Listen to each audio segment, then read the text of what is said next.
আল্লাহ তাবারক ওয়া তাআলার নবী মুহাম্মদুর রাসূলুল্লাহ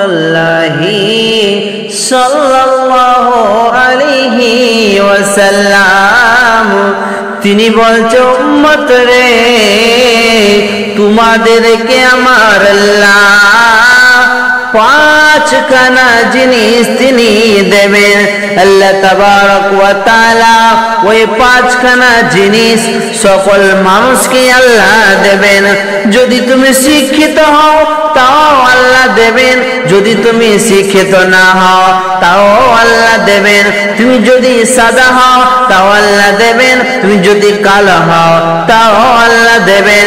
আল্লাহ তাবারক ওয়া তাআলা সকল মানুষকেই দেবেন। আল্লাহ মুমিনকে দেবেন, আল্লাহ ইমানদারদেরকে দেবেন, আল্লাহ আল্লাহ দোষকে দেবেন, আল্লাহ আল্লাহ দুশমনকেও দেবেন, কাফেরকেও দেবেন, হিন্দুকেও দেবেন, খ্রিস্টানকেও দেবেন। আমার আল্লাহ ওই পাঁচখানা জিনিস এক কথায় সকল মানুষকেই তিনি দেবেন, কাউকে দেবেন না এরকম হতে পারে না। আমার আল্লাহ তিনি সকল মানুষকেই ওই পাঁচখানা জিনিস দেবেন। তো বিষ্ণু বললেন যে পাঁচখানা জিনিস এমন রয়েছে যে আল্লাহ তাবারক ওয়া তাআলা সকল মানুষকেই দেবেন, সে যে ধরনের মানুষ হোক না কেন আল্লাহ তাবারক ওয়া তাআলা সকল মানুষকেই ওই পাঁচখানা জিনিস দেবেন। এবার বিষ্ণু প্রথম নম্বর বলছেন, রে আমার উম্মত সর্বপ্রথম যেটা আমার আল্লাহ দেবেন সেটা হচ্ছে বিষ্ণু বলছেন শাবাবাকা ক্বাবলা হারামিকা। রে আমার উম্মত তোমরা জেনে নাও আমার আল্লাহ সকল মানুষকে তিনি যৌবন নামে নিয়ামতটা তিনি দেন। আল্লাহ তাবারক ওয়া তাআলা সকল মানুষকেই দেন, হিন্দুকে দেন, খ্রিস্টানকে দেন, ইমানদারকেও আল্লাহ দেন।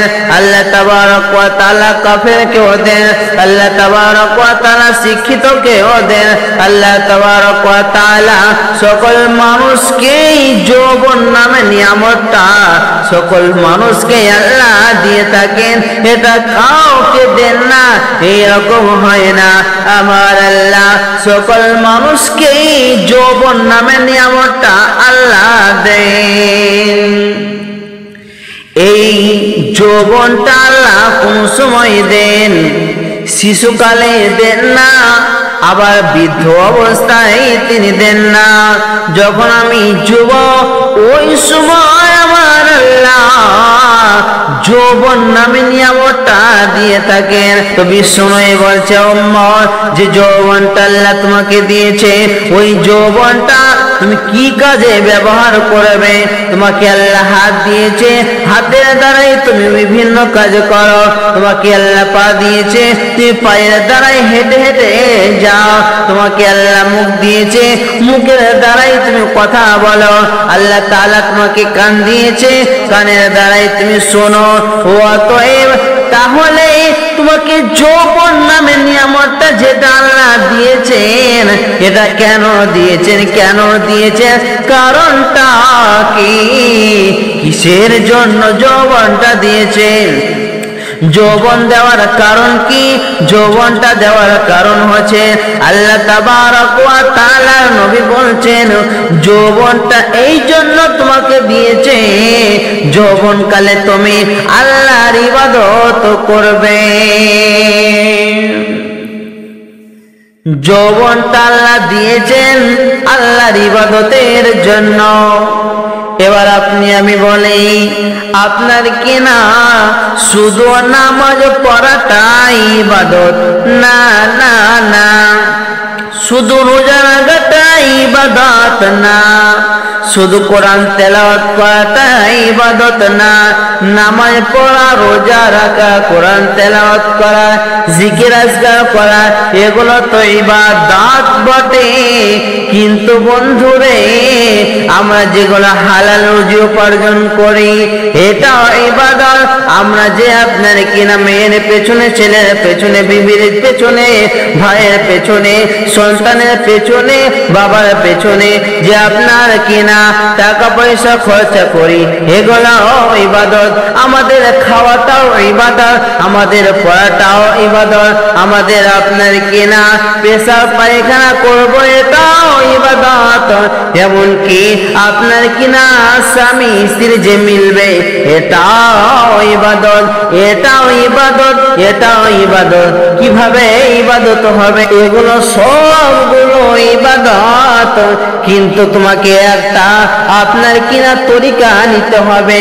বিশ্বনবী যেভাবে শুয়েছে ওইভাবে তুমি শোবে, তাহলে ওটা শোয়াটাও ইবাদত হবে। বিশ্বনবী যেভাবে খেয়েছে ওটা ওই রকম ভাবে তুমি খাবে, ওটা ইবাদত হবে। তুমি হালাল উপার্জন করবে, ওটাও ইবাদত হবে। এক কথায় তুমি যে কোনো কাজ করবে সেটা তুমি আপনার কিনা কোরআন ও হাদিস মোতাবেক করবে, রাসূলের সুন্নাত মোতাবেক করবে, তাহলে ওটা ইবাদত হয়ে যাবে। তো বিশ্বনবী বলছেন যখন তুমি যৌবন কালে রাসূলের মতো খাবে, রাসূলের মতো শোবে, রাসূলের মতো তুমি সবগুলোকে মেনটেন করবে, সমস্ত যেগুলো তুমি কাজ করবে রাসূলের মতো যখন তুমি আপনার কেনা কাজগুলো করবে এটাও ইবাদত। আর যখনই তুমি এই যৌবন কালে আল্লাহর ইবাদত করবে তোমার লাভ কি হবে জেনে নাও। নবীজি বলছেন সাবাতুন ইদুল্লাহু ফি দিল্লিহি ইয়াওমা লা দিল্লা ইল্লা দিল্লাহু। কঠিন কিয়ামতের মাঠে যেদিন মানুষ ত্রাহি ত্রাহি করবে, যেদিন কেউ কারোর উপকারে আসবে না, ওই দিন আমার আল্লাহ 7 শ্রেণীর ব্যক্তিকে ওই আপনার কিনা আল্লাহর আরশের ছায়ায় রাখবে। আল্লাহ তাবারক ওয়া তাআলা 7 শ্রেণীর ব্যক্তিকে ওই আরশের ছায়ায় রাখবেন। ওই 7 শ্রেণীর ভিতরে বিশ্বনবী বলছে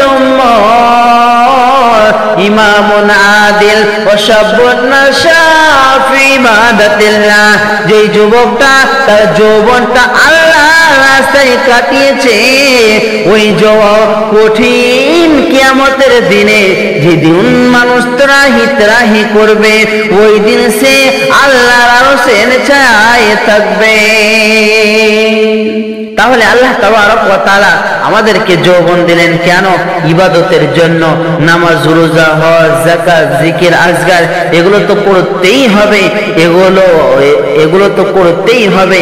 এবং আমাদেরকে আমাদের চলা, আমাদের খাওয়া, আমাদের লেনদেন, উঠা বসা সবগুলো রাসূলের মতো যদি হয় তাহলে এগুলো ইবাদত হবে।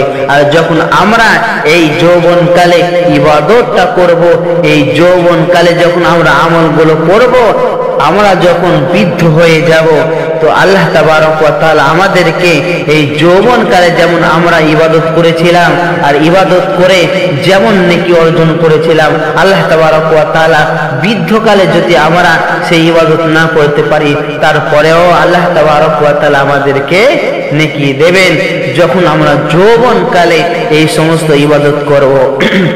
আর যখন আমরা যৌবনকালে ইবাদত করব তখন আমাদেরকে আল্লাহ তাবারক ওয়া তাআলা কঠিন কিয়ামতের দিনে যেদিন মানুষ ত্রাহি ত্রাহি করবে সেদিন আমাদেরকে আল্লাহ আরশের ছায়া দেবেন। তো বিশ্বনবী এই জন্য বলছেন যৌবনকে বড় নিয়ামত মনে করে নাও, হাতছাড়া হয়ে যাওয়ার আগে। যৌবনকে বড় নিয়ামত মনে করে নাও, হাতছাড়া হয়ে যাওয়ার আগে। দ্বিতীয় নম্বর নবী বলছেন ওয়াসিহাতাকা ক্বাবলা সাকামিকা, ওয়াসিহাতাকা ক্বাবলা সাকামিকা। রোগা হওয়ার আগে তুমি তুমি সুস্থতাকে, তোমার সুস্থ শরীরকে তুমি নিয়ামত মনে করে নাও রোগা হওয়ার আগে। যখন তুমি রোগা হবে তখন তুমি আল্লাহর নিয়ামত থেকে বেরিয়ে যাবে। যখন তুমি সুস্থ হবে আবার তুমি আল্লাহর নিয়ামতে চলে আসবে। অতএব তুমি সুস্থ থাকাকালীন আল্লাহর ইবাদত করে নাও, আল্লাহর উপাসনা করে যাও। 3 নম্বর বিষ্ণু বলছেন, এরে আমার উম্মত ওয়াগনাকা ক্বাবলা ফাকারিকা, দরিদ্র হওয়ার পূর্বে তুমি অভাব মুক্ত থাকাকে তুমি নিয়ামত মনে করে নাও। মানে তুমি ফকির হয়ে যাওয়ার আগে তোমার টাকা পয়সা রয়েছে, ওই সময় তুমি আল্লাহর রাস্তায় দিয়ে দাও দরিদ্র হওয়ার আগে। 4 নম্বর বিষ্ণু বলছেন ফারাগাকা ক্বাবলা শুগুলিকা, রে আমার উম্মত তুমি সময়কে বড় নিয়ামত মনে করে নাও। 1 সেকেন্ড 1 মিনিট যদি তোমার কাছ থেকে হাতছাড়া হয়ে যায় ওই সময় তুমি আর দ্বিতীয়বার পাবে না। অতএব তুমি সময়কে বড় নিয়ামত মনে করে নাও। আর 5 নম্বর ওয়া হায়াতিকা ক্বাবলা মাউতিকা, মওতের পূর্বে তুমি হায়াতকে বড় নিয়ামত মনে করে নাও। মরে গেলে তোমার সব হাতছাড়া হয়ে যাবে। অতএব তোমরা এই 5খানা নিয়ামতকে তোমরা বড় নিয়ামত মনে করে নাও, কাজে লাগিয়ে নাও। এবার 5খানা একবার গুনিয়ে দিয়ে আল্লাহ নবী বলছেন তোমাদেরকে আল্লাহ 5খানা জিনিস দেবে। 5খানা প্রথম নবী বলছেন তোমাদেরকে আল্লাহ যৌবন দেবে, এটাকে তুমি নিয়ামত মনে করে নাও। রোগা হওয়ার আগে তুমি সুস্থ শরীরকে নিয়ামত মনে করে নাও। দরিদ্র হওয়ার পূর্বে তুমি অভাব মুক্ত থাকাকে বড় নিয়ামত মনে করে নাও। 4 নম্বর নবী বলছেন সময়কে বড় নিয়ামত মনে করে নাও। 5 নম্বর মওতের পূর্বে তুমি, মৃত্যুর পূর্বে তুমি হায়াতকে তুমি নিয়ামত মনে করে নাও। মৃত্যুর আগে তুমি হায়াতকে বড় নিয়ামত মনে করে নাও।